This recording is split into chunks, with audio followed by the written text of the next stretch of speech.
kata apa tu, I nak apa tu, gesing-gesing dengan you, dia kata dengan Sajat.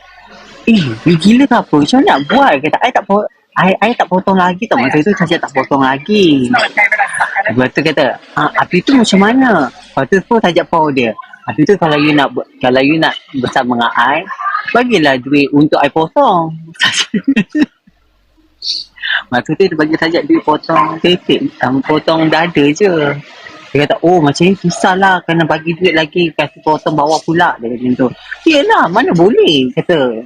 Mana boleh nak ni, kata I tak potong lagi. You jangan gila tau nak buat dengan I.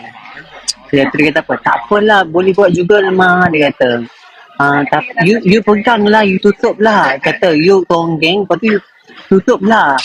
Nanti I shelek je belah tu. Dia kata macam tu. Dia bagi idea kat aku tau. Dia bagi idea kat aku. Kata kau siap buat hal tak pernah pasal. Terlepas lain jadi.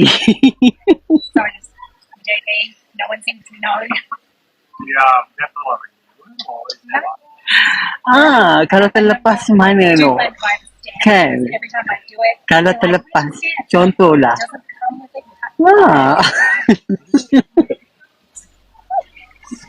Matilah nak. Jenuh.